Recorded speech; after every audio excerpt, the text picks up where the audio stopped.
Thank you, Mr. President. I wonder if Senator Gazelka would yield.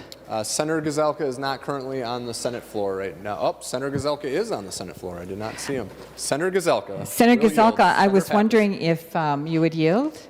He will yield. Senator All right, Pappas. thank you, Mr. President. I was wondering if you could give us a report on what's happening with the conference committees. I have just heard rumors that some of the Senate conference chairs are not calling meetings, and I'm just, as the days have been marching by and we're moving to the end of the session, I was just interested if you could give us a report. Senator Gazelka. Thank you, Mr. President. Members, Senator Pappas, I think that the critical number that it is always is that we get the targets for the conference committees, and we don't have those yet. So it's hard to agree to different pieces when you don't know how much money you have in your area to spend.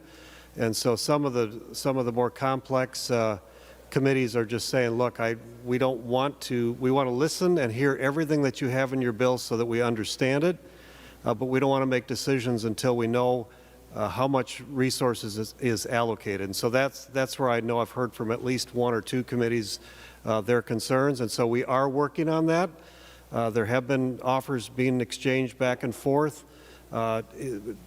It's way more difficult when we have $2.8 billion of federal stimulus money that can be used to help supplement some of the things that we're working through. And so that's makes it more complex, but we are working on it. And I'm not giving up hope. I feel like we are making progress. Senator Pappas. Thank you, Mr. President. Thank you, Senator Gazelka. It does concern me, though, that even though it looks like we're not going to have those targets or finish by the end of session, moving us into potential special session, that we should try to get as much done as possible.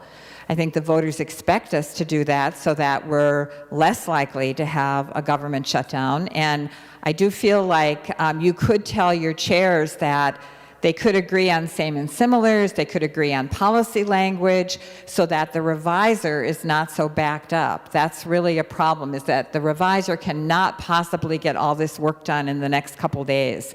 So I would just urge you, Senator Gazelka, to tell your chairs to keep working. I think Minnesotans expect us to be here, to be at the Capitol or working from our remote offices, and to keep plowing ahead and not just to throw up our hands and say, well, we can't do anything until we have targets. I've heard that over many, many years, Senator Gazelka, and you know that's just not true. There's plenty of work that you can do, from listening to stakeholders, listening to the public, and especially to negotiate important policy items and not get to a position, which I've been in the past, where you're really trading money for policy.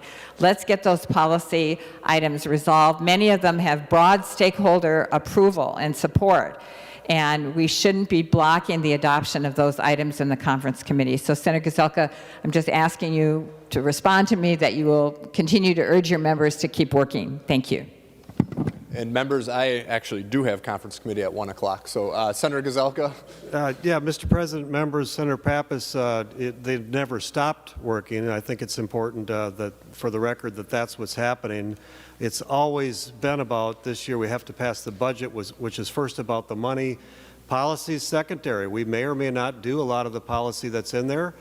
Both sides are going to have to agree for that to happen, and both sides have some pretty diverse policies that one side wants that the other one doesn't. And so, but I am confident, frankly, that the chairs that we have, the committees that we have, both sides working together will get what we need to get for Minnesota.